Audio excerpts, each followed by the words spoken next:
give me one shot here on a blue chip stock, believe me, Kevin, the only problem I'm gonna have is that you didn't buy more. Nobody knows if the stock is going to go up, down, sideways, or in circles. What is good, NBA draft fans? Your boys are back. The Wolves of Ball Street, your favorite draft analyst. It's the motherfucking Draft Tag NBA Draft Podcast. My name is Corey Tulba. I am here, as always, with my co-host, Albert Garbage Time Gim. Albert, what's good, brother? What's going on, everybody? It's good to be here. Why do I sound like I'm the guest? It's an exciting day. This is probably going to be one of the most intense episodes we ever do, because this is a really intense prospect, and we have a special guest on today to talk about him. So without further ado, here we go. We got our guy Alex. You might know him as Draft Film School on the World Wide Web, making his first appearance on the Draft Deck podcast, part of the No Ceilings team. So this is, I figured we're doing Blake Wesley. And as Albert said, this is a very contentious guy amongst our group chat. So we figured we needed to bring someone in to level us off a little bit in case, we go a little overboard. We need somebody to fight the good fight, even though I don't think it's going to be quite as intense as Albert laid it out to be. But Alex, thank you for hopping on for the first time. What's going on, man? Yeah, thanks for having me on. I appreciate it. Yeah, we're just living the dream here over on No Ceilings in the peak of draft season right now. Well, I guess NBA playoffs, but no one really cares about that. Yeah, I mean the playoffs. Like we're gonna talk about Joel Embiid or James Harden again. Like who cares, right? We need to break down NBA draft prospects. As we said, we're talking about Blake Wesley, Notre Dame combo guard, 19 years old right now. Going to be a very young 19 on draft night, just turned 19 in March. Listed at 6'5", 185 with a reported 6'11" wingspan. That's pretty tasty. Average 14.4 points per game, 3.7 rebounds per game, 2.4 assists to 2.2 turnovers, 1.3 steals. Shot 40.4% from the field, 30.3% from the three-point line, 65.7% from the free throw line. True shooting percentage, 49.5. PER 16.9. Not the best, but we're going to talk about the nuance here. We can't just, crap on the percentages without context. That's not how we do it here. Before we get into the scouting report, let's talk about some stock price. Blake Wesley's a guy who kind of came out of nowhere. Preseason was not listed. I wasn't on the draft rankings at No Ceilings for a few months. I want to say February or March was the first time he appeared. But currently, ESPN has him at 20. The Athletic has him at 24. Tankathon has him at 43. Basketball News has him at 24. Bleacher Report at 28. Sports Illustrated at 23. The Ringer at 18. No Ceilings at 38. Average price, 27.3. So, Albert, let's start with you. Is Blake Wesley stock price too high, too low, or is it just right at 27.3? 27.3. I think it's really fitting, Corey, when you first started introducing Blake Wesley, you said Notre Game, because that's a pretty accurate description of Blake Wesley. I'm just kidding. Hey, Draymond and random aggregators, don't take that clip and flame me for it like you did Bill Simmons. But no, actually, no. If Draymond sees this and he wants to flame you, that's incredibly good publicity. That's great publicity. So yeah, please, Draymond, flame Albert for that. But Draymond, listen to the whole pod at least, okay? Because 27.3, that I think it's fine. It's whatever. I'm not here to hate on Blake Wesley. I'm here to be very critical of Blake Wesley is what I want to do today, because I have some gripes with his game, but at the same time, I'm not going to be all gloom and doom with him. So 27.3 sounds, look, me personally, I think it's a little high for my taste, but I'll say for now, I'm okay with 27.3. It could be a lot worse. Okay. Alex, too high, too low, or just right? Yeah, maybe a little too low, but nothing crazy. Like I have him at 20, so it's not like I'm super high on Blake Wesley versus what consensus seems to be. And then when you think about this draft, at least in my opinion, really after the top 10, after the lottery, it gets pretty flat up until kind of like the mid 30s. So anywhere in that range, I would be fine with Blake Wesley. So 27 kind of fits right in the middle there. So it's all right. I actually think it's just right as well. And you know, I've been pretty critical of Wesley's game.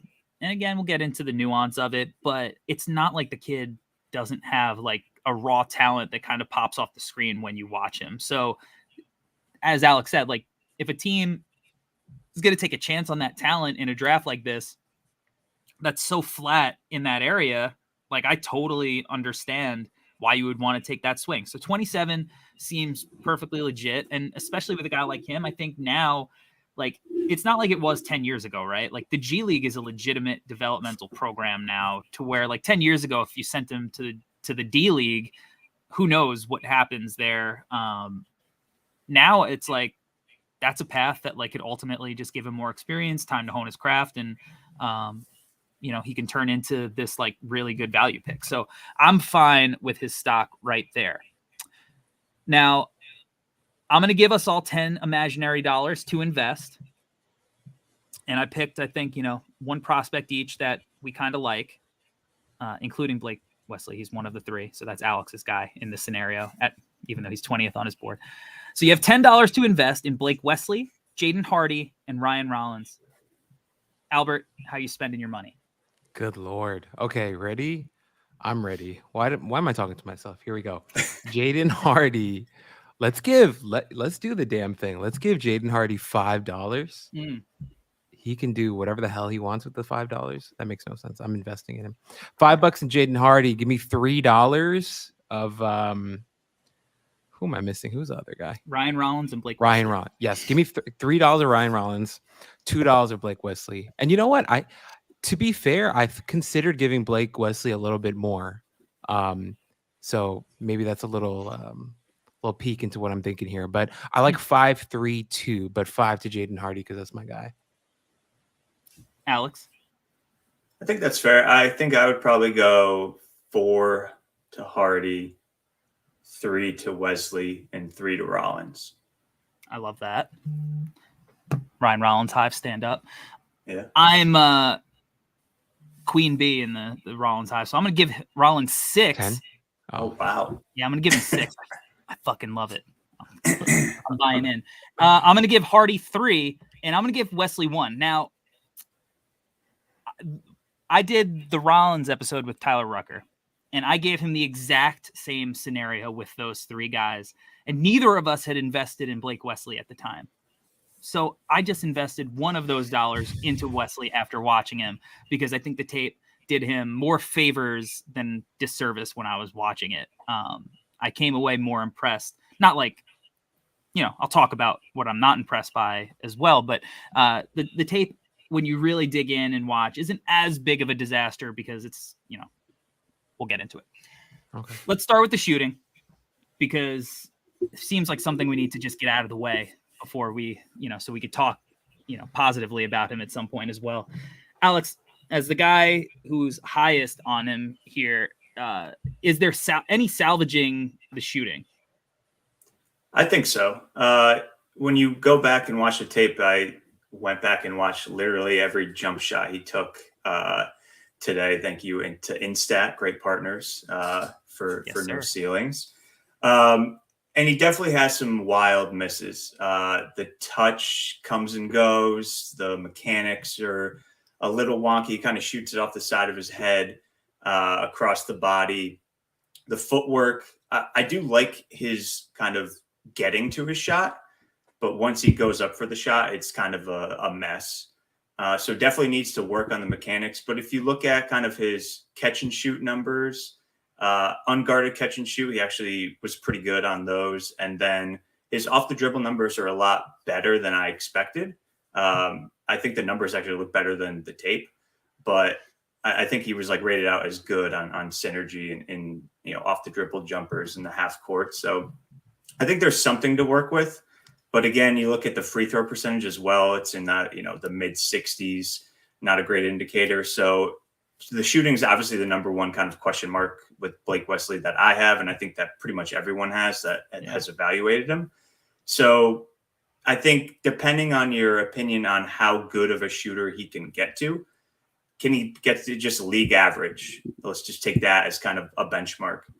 I think that will open up a lot more pieces of his game, will increase his efficiency, because that's another issue that he needs to work on, both the shooting and the finishing. But I think there are some things to work on, but there's no kind of denying that it's the major kind of weakness in his game right now.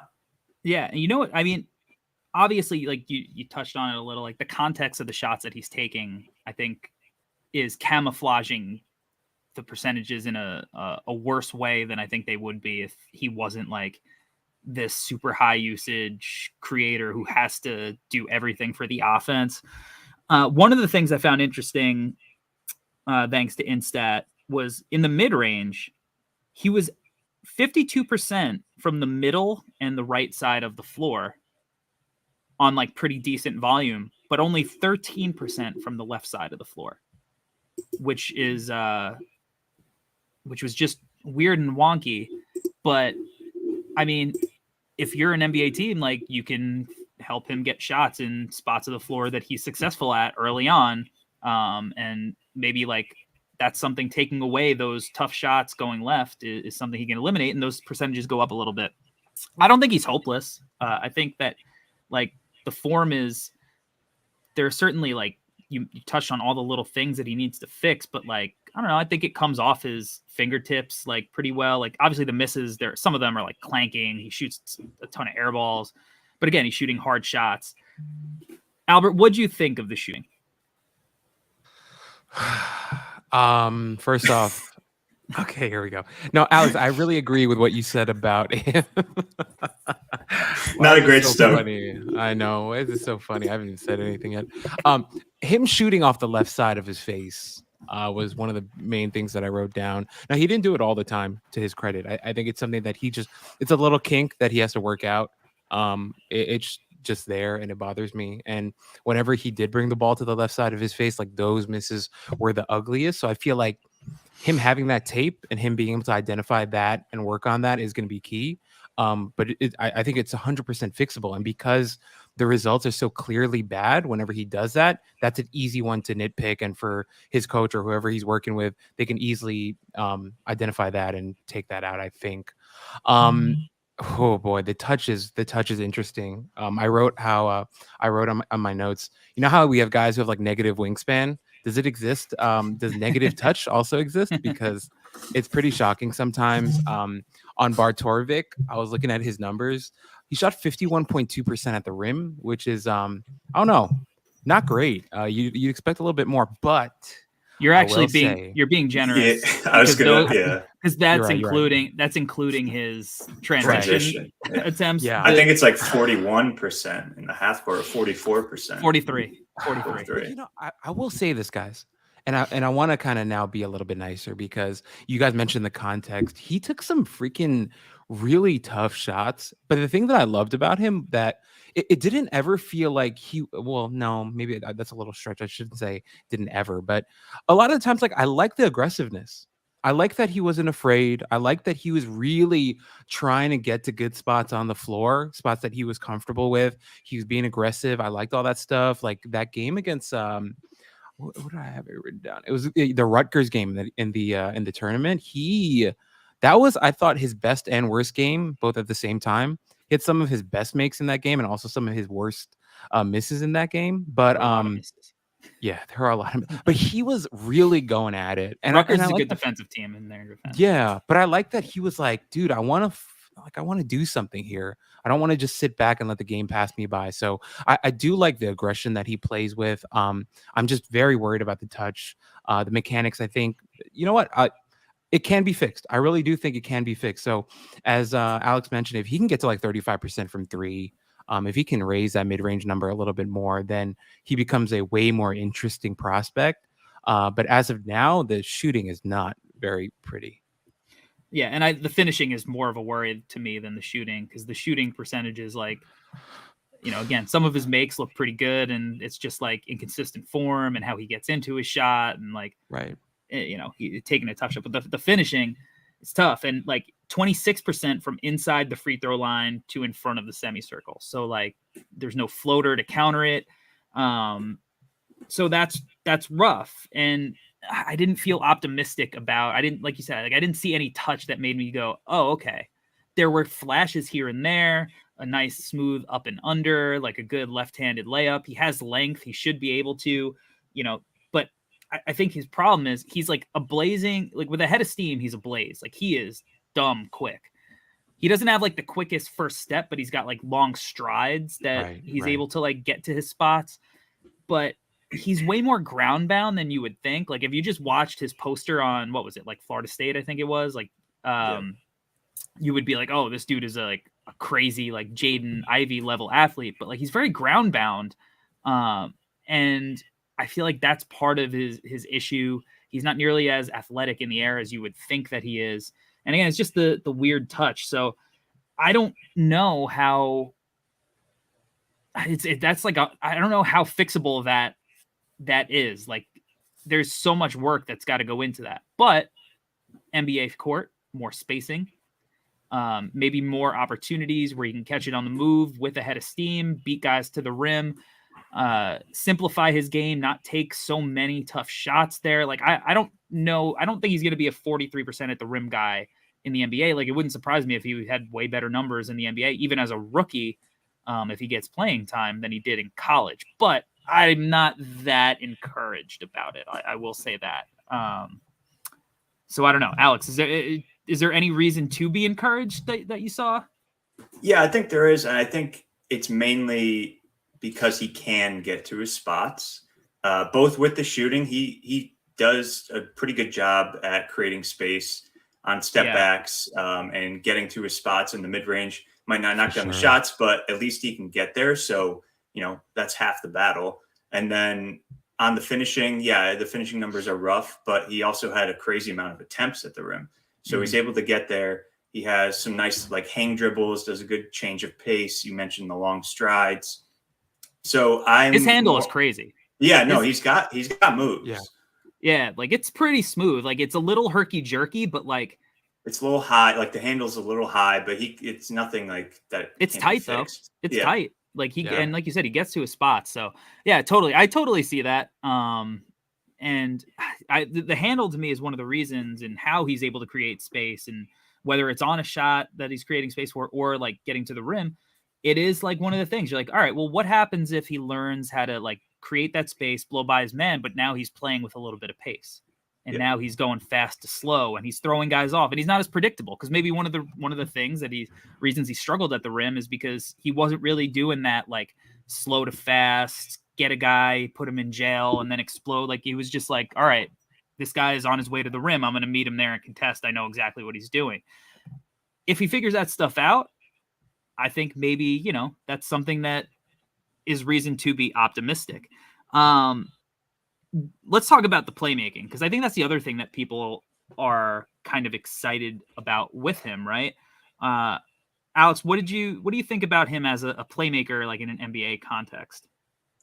I really like him as a playmaker, especially like on driving kicks. And he's really underrated in the pick and roll. He might not have the advanced reads of some of these great point guards in the NBA, and that's fine. I don't think he's gonna really be an on-ball, creator, playmaker in the NBA. I think he's gonna be more of a scoring guard.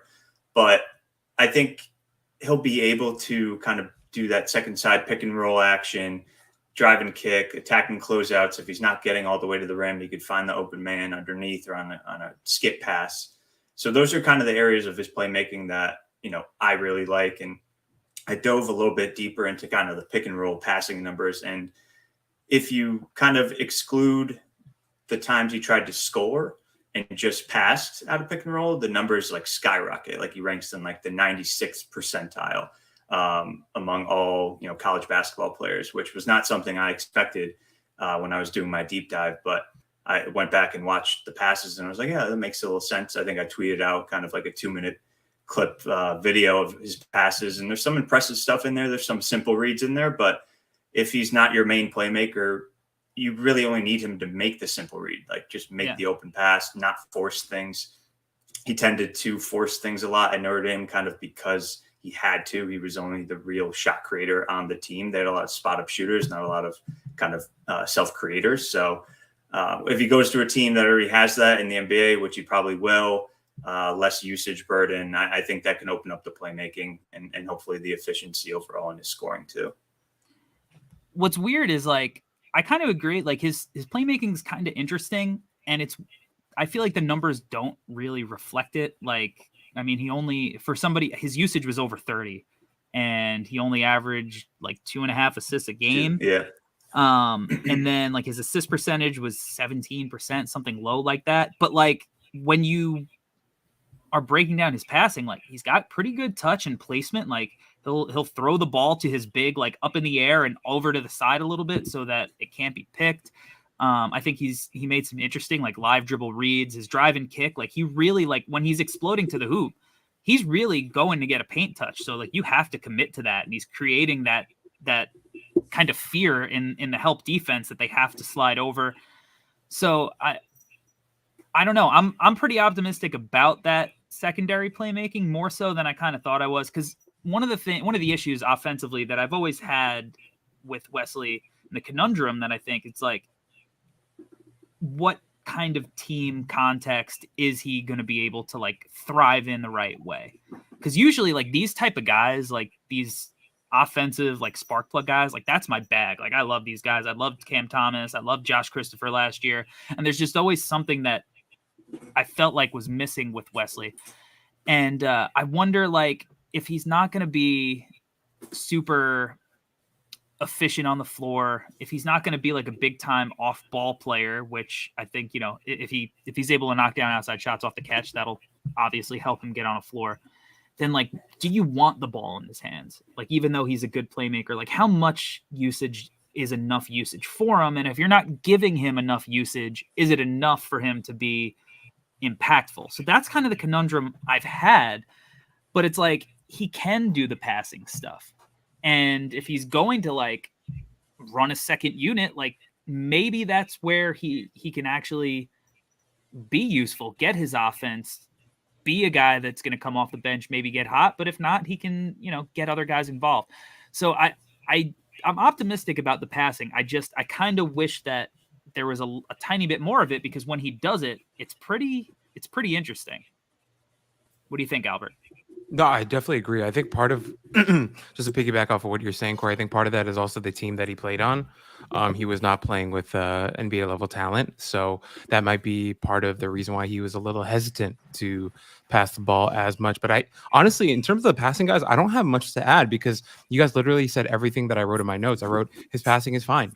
I think, and I wrote can make basic reads, but nothing like really too spectacular. But at the same time, we're not talking about a lead guard here. I don't think he needs to make any spectacular passes. If he can make the basic reads, if he can find the right guys, you know, obviously you mentioned like the magnetism of him when he's attacking the rim, like the defense, they care and they want to stop him from getting to the rim. And he made some really good reads off of that. So I think that's fine. And I think ultimately, Corey, I think what you're trying to get at with him is like, I think for me, this might be a little harsh. I don't know how people are going to take this, but I think his ceiling is he's going to be a really good six man one day, is how I feel. I think, and that's not necessarily a bad thing, right? I mean, we've had some incredible, I mean, look at Lou Williams, Jamal Crawford. These guys have had very successful careers pretty much as six men. And I think that could, well, we'll see. But anyway, I think Wesley could be that type of player. I think the reason why all of this, like, I think the reason why I'm being so harsh on Wesley is because I just wish he would go back to school,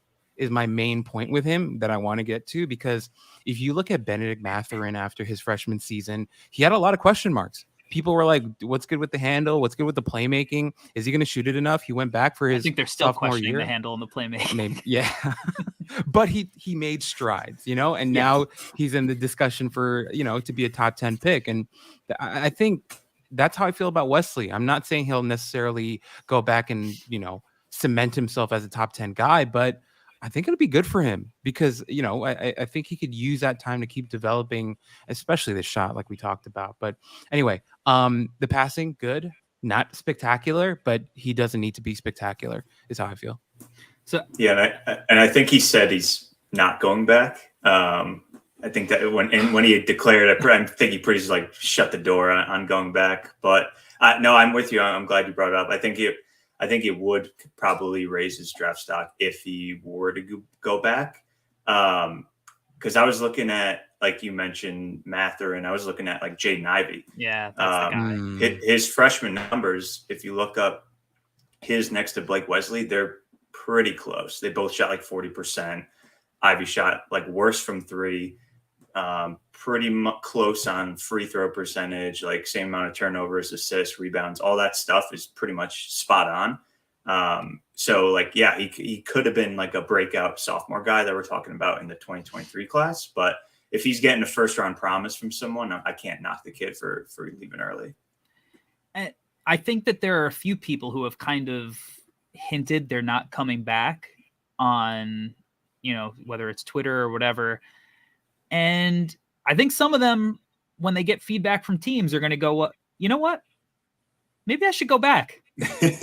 Maybe I didn't get the answer I thought I was going to get. Because there's a lot of guys in that position, and there's only so many spots at the back end of the first round where these guys are kind of mocked to be. And it's like, would you rather go to a situation where you're not going to get a guaranteed contract necessarily as a second round pick, if that's the feedback you're getting, or would you rather go back and try to be like, I think I can improve my stock enough that I'm going to be a lottery guy? I think Ivey's the guy, definitely, because I think outside of even the numbers, like the athletic profile, I think Ivey is a better leaper, but they're both like that open court blazing speed.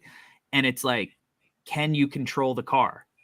It's a race car. I can't drive a race car. I don't know how to drive a race car, right? Like, I don't know what to do with it. But Albert, who's like a good F1 guy? Lewis Hamilton. Yeah, like Lewis Hamilton. He can drive that shit, right? Like he knows he knows what to do with it. I think that like another year, maybe he knows what to do with that speed. He plays better pace. The shots a little, he knows what the competition's like. Like, I think another year would do him good. But if he says he's not coming back, then he might not. And you know what? He's probably right that he's going to be a first round pick. I did a Zoom call with a former front office executive who had him 9th, mocked to, at the time, brace yourself, Albert and Alex, the New York Knickerbockers. Nah, man. At the time. Let's cut that one out. Look, it was just let's cut it out. Which was perplexing for a number of reasons. But, I think it says something that this is somebody who worked in an NBA front office, and they had Wesley 9th on their board. So, like, draft Twitter, I don't know. Draft Twitter, are they in or out on Wesley? I'm not sure. Maybe both ways. Yeah, I think depending on who you talk to. But I think he's first rounder for sure on most people. Yeah, I think so. So it's going to be interesting to see. I think he stays in, and I think he goes in the back end first round. A team takes a shot. Let's talk about the defense, because this is where I started. My eyes started perking up a little bit. I started getting a little bit more excited. On the ball, I love the give a shit factor. I think he tries hard, and I think that is a big aspect of defense.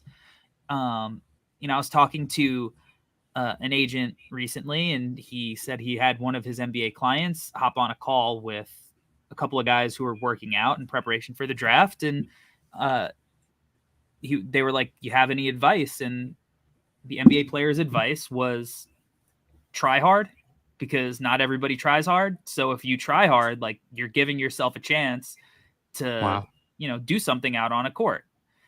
And I thought Wesley gives a shit, like, on both ends. Like, even if on offense, if it's ugly sometimes, like, he's playing hard. And I think on defense, he's playing hard.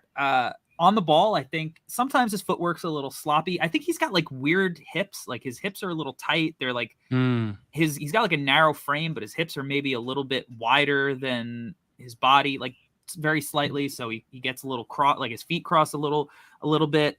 I think sometimes he just likes to swipe at a ball. But on the ball, I think he's good. Like, his slight frame, he's going to die on a screen, but he's going to try to fight over it. And like, he'll try to slither over it if he can step over.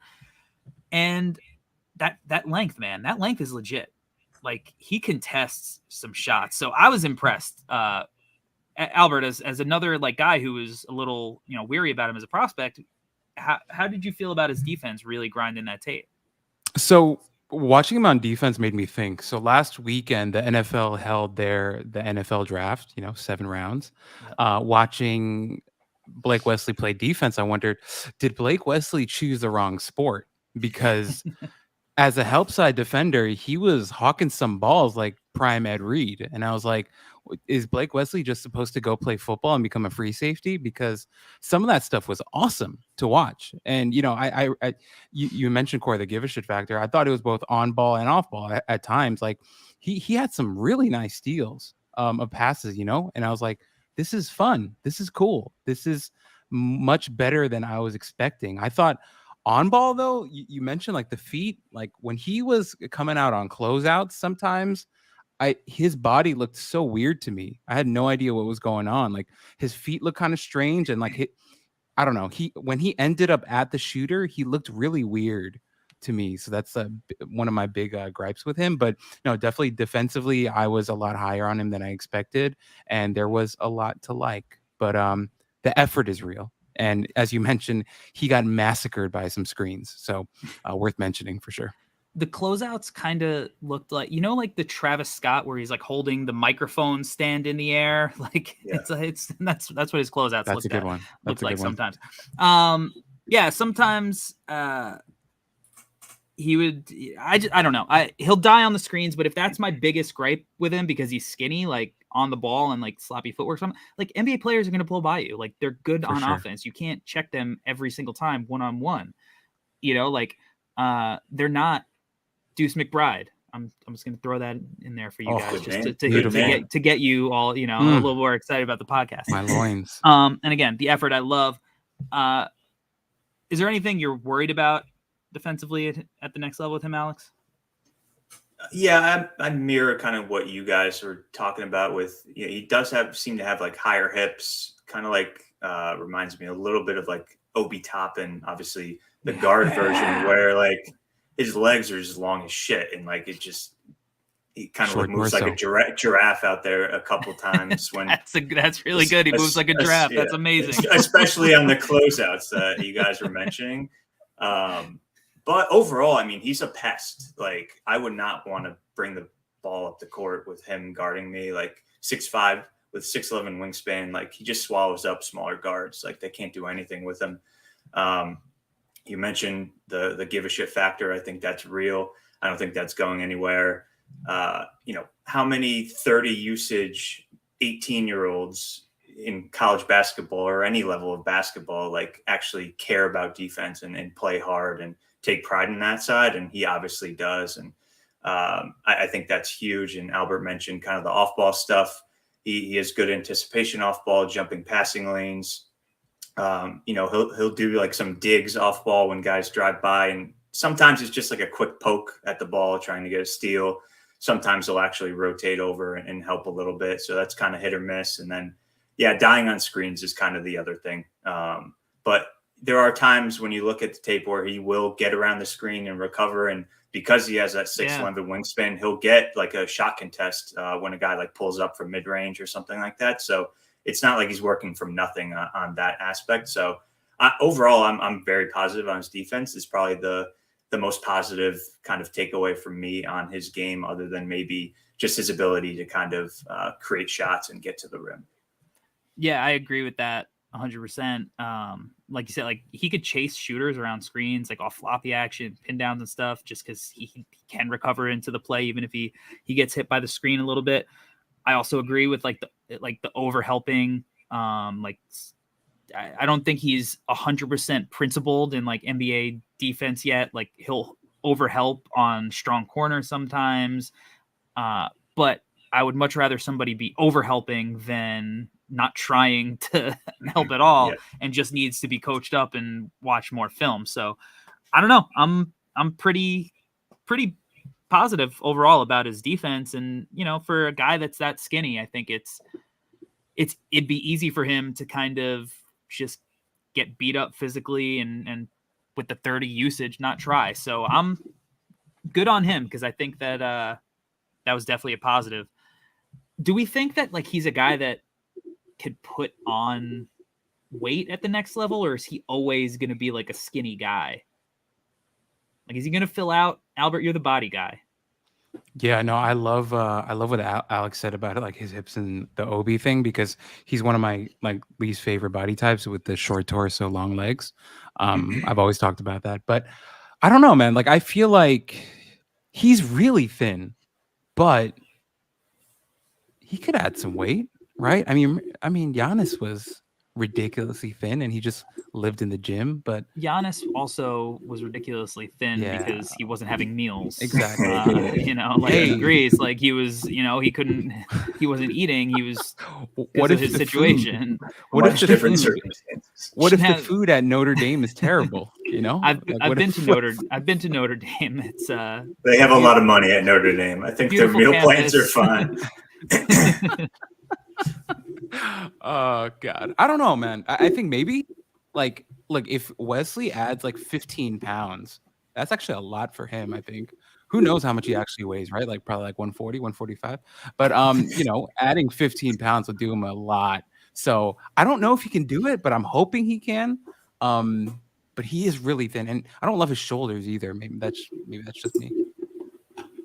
No, I'm Yeah, not. that- He doesn't have the Tatum shoulders, like that. You're just like, all right, those are gonna fill. He does like even Bryce McGowan says like in this draft. I feel like he's got like Yes. those big broad shoulders that like, all right, he's skinny, but even when I went to see him live, I wasn't like, oh man, string bean Bryce McGowan's. I was like, oh, it's a dude who's like probably gonna be like a strong dude eventually in the league.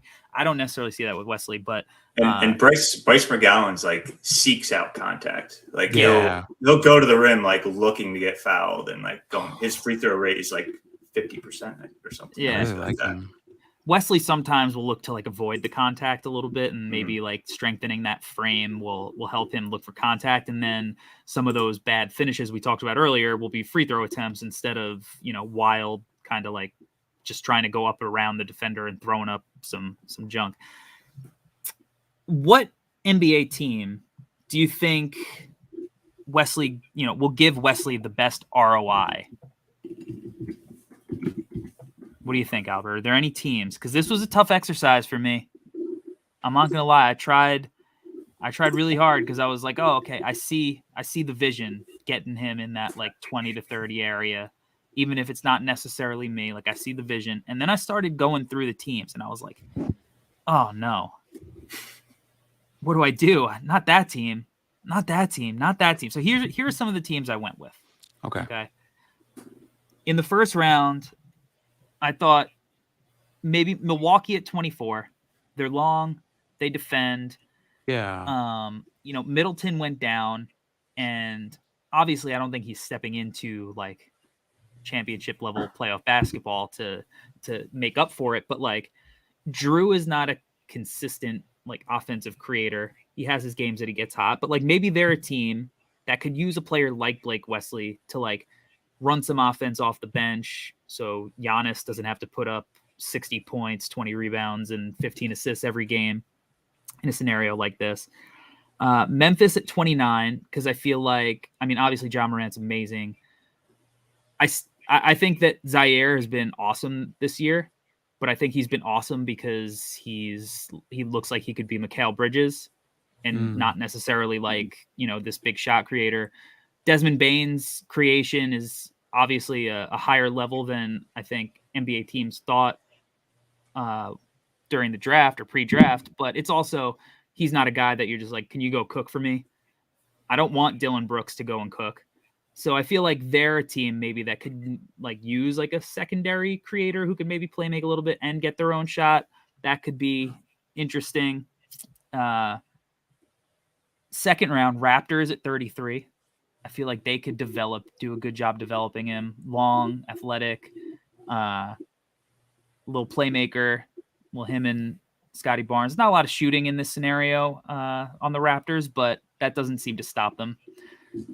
And then maybe Atlanta, if they wanted to get Trey off ball a little bit. 16 feels a little too early for me there, but it wouldn't shock me if a team did it. So if he slides Atlanta at 44, I don't know why they wouldn't want to just give Bogdanovich those reps, but maybe they take a shot on him but Sharif Hive to the death. You don't think Sharif and Trae Young is a good backcourt? I wouldn't play them together. That'd be fun though. It would be really fun. What about the Pacers? Just thinking out loud. I looked at the Pacers and then I was thinking At number 5, 5th pick. I think they got 31. No, I was thinking a little aggressive. Yeah. No, I was thinking that they're kind of in like a half rebuild, right? You can come off the bench, give them a little juice. Because I was actually thinking of Milwaukee first, but Indiana maybe, right? Could work potentially. I mean, at 31, it's a good swing. Yeah, it's a good swing. I think that Halliburton and Ivy would be interesting. So in a way, why not Blake Wesley and Halliburton? That could be. Yeah. We missing any? They just traded Karis LeVert, which they kind of do similar things. So you have to replace him. Yeah. This is a great segue, Alex, because if you're going to buy stock in Blake Wesley, you may have bought stock in somebody previously. And Karis LeVert is one of the guys that I thought, if you're a Karis LeVert guy, maybe you're also a Blake Wesley guy, because I do see some similarities in their games, their strengths or perceived strengths. I think that we've seen, like, if Karis has like too big a load, like, you're probably looking at maybe a first round and out. Like, maybe you win a couple of games. That's probably the ceiling you get, is with Karis LeVert as your number one guy. You probably don't want Blake Wesley as your number one guy, but if he developed into that, it's probably not leading you far in the playoffs. And then lower end, it's a Crawford, but it's not Jamal. Yes. It's Jordan Crawford. I have the same one. Mr. Dunk on LeBron, no video evidence himself. Jordan Crawford those were my two guys that I kind of was like, yeah, maybe those are the two outcomes that he could slide between. Alex, do you have any? I have 0 player comps. No, it's cool. Karis LeVert was my contribution. We could have the same player comps there. So that's we didn't script that. I came up with that on my own. I have 4. But it's like shades of none of them are like direct comps. So we know this. We do this every week, Albert. I'm upset you said Jordan Crawford, because I have both. I put Jamal Crawford as like his ceiling and Jordan Crawford as like his absolute base. I also threw in Dion Waiters and Austin Rivers. Just thinking, like, I don't know, like high volume, not super efficient, but we'll give you a little bit of this, little of that. Like Waiters with the handle and the shot creation, and Rivers, like, yeah, I think of this kind of the same thing. Like his Austin Rivers' jump shot defender. Is still, defensively, yes, but also like Rivers, like I still hate watching him shoot the ball. Like that thing is so weird to me still, like his form and everything. Yeah. But the defensive point's a really good one, Corey, because Rivers, that's kind of where he's kind of found his place in the league at this point. But yeah, I was thinking of the 2 Crawfords, Dion Waiters, Austin Rivers. Was he on the Knicks this year? Or was that last year? Last year. The years have blended together. The good year. He had that one big game, right? He for did. The Knicks. Yeah, I think it was against the Jazz. Or maybe it was Denver. Was it Denver? Or I don't know. Yeah, Utah or Denver, one of those 2. I think it was Utah. But anyway, regardless, somewhere out in the mountainy area, right? All right, Albert. It's about that time. Oh, Lord. For America's favorite segment. I'm going to need you to sell me this pen. Yeah. On one Blake Wesley. Here we go. I will sell you this pen. And this pen is named Blake Wesley. I'm just saying the same stuff over and over again. Okay, here we go. Let me so much time commit. to prepare this. I know. Let me commit. Let's just commit. Okay. Here we go. If you like playing the lottery, let's say you're one of these guys, you've got lunch at 12 o'clock, you go to the corner store, you go to the bodega. Maybe we're talking in New York. Go to the corner store. Sevs. You grab a chopped cheese. For the record, I'm from New York and I've never had a chopped cheese because I almost feel like I don't want it because everybody wants to post it on their Instagram feed or whatever. But anyway, here we go. You're out for lunch. You're at the bodega. You grab a lottery ticket. You're feeling yourself today, right? You invest like $10, get some scratch offs. Blake Wesley might be your scratch off if you're an NBA team. You know, you might put a little bit of investment in him, like late first round pick, early second round pick. And what you're hoping for is you're hoping to strike gold. You know, you're hoping that your little investment in Blake Wesley turns into something awesome. He's a guy who is going to be able to get to his spot, create for himself. Hopefully, he'll develop a strong enough jump shot. We're not sure if he has touch around the basket, but that's your job as an NBA team. You have a developmental team to develop the kid. So make it work. Defensively, he's got potential. You know, he could do stuff on ball, off ball, got good length. He's a little skinny. Feed him more. So Blake Wesley is your lotto ticket. All right, NBA teams, invest $5, invest $10. You might have a really good prospect on your hands, is how I'm going to sell Blake Wesley to nobody. I'm going to agree with you. That was not your best sell me this pen. I don't feel like I need that pen after that sell job.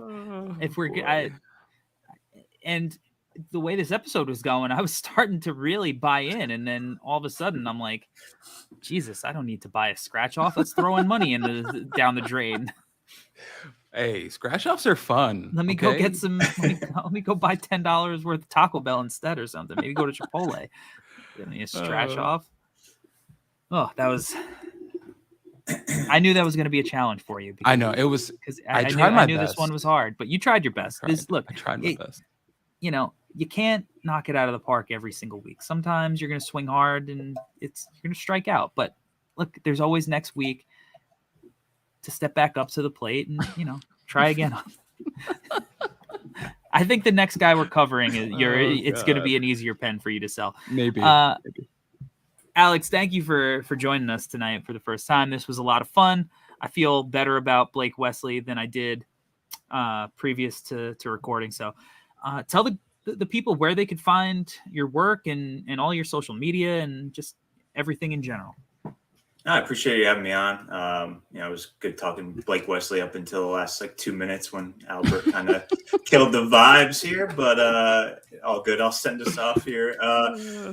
You can find me on Twitter, Draft Film School. All my work will be on, No Ceilings, alongside these two great gentlemen. That's pretty. You just wrote about Leonard Miller. I just wrote about Leonard Miller, who's officially eligible for the 2022 NBA draft. Doesn't mean he's going to stay in, but if you want to check out more about his game, kind of a man of mystery, still 18 years old, started high school in Canada. So very interesting player, 6'11", 7'2" wingspan, does a little bit of everything, plays like a guard. That piece was out yesterday, so check it out. Albert, where can the people find you? You can find me in a corner somewhere licking my wounds after that. Sell me this pen, but I'm very proud of my effort because I am Blake Wesley with my sell me this pen today. But here we go. You could find me at Alberto Gim on Twitter is where you'll find me. I'm actually working on writing something for next week. Yeah. So be on the lookout for that. I just got back from 3 weeks of work trips. So I'm finally living in my own home again and sleeping in my own bed. So I think I could turn my brain on and pump something out finally. So be on the lookout for that. As Alex mentioned, we're all part of the No Ceilings Collective. And it was really cool having you on, Alex. I know this has been a long time coming and I can't wait to have you back on. Maybe we can do a Knicks themed episode sometime and have you on. That could be fun. Also, Alex, I was wondering, are you from New York? I never asked this question. No, Connecticut. So okay. Tri-state. Yeah, Tri-state. You get the fan. Yeah. Just a train ride away. You get the fan. Metro North. It's all good. God. I mean, Mad Dog really letting us down this week. Us Tri-State fan guys. Yeah. It's been a rough week. Shout out JJ Redick. You can find me at Corey Tullib on Twitter, NBA Draft Dude on YouTube. Make sure to subscribe to No Ceilings TV on YouTube. Mr. Rucker and I started on the clock. We're 2 episodes in. We just had a really fun episode that ended with a rapid fire with Kevin McCullough. Episode 3 that's coming out next week will be rapid fire with Jake LaRavia, amongst the other topics that we discuss. A lot of good stuff coming down the pipeline. It's an exciting time. Make sure as always, if you're listening for the first time, that you subscribe to the pod. Make sure, maybe give us a rating. That would be dope. 5 stars if you feel like it. But as we always say, be honest with yourselves. If you think we did a 4-star job today because Albert couldn't bring us home in the Sell Me This Pen segment, let us know. Comment on it. Don't just give us the 4 stars with no feedback. We need you to tell us that the Sell Me This Pen segment was not strong on the episode. But Albert's going to do better next week as we cover another prospect. Till then, we out, y'all. Peace. Peace.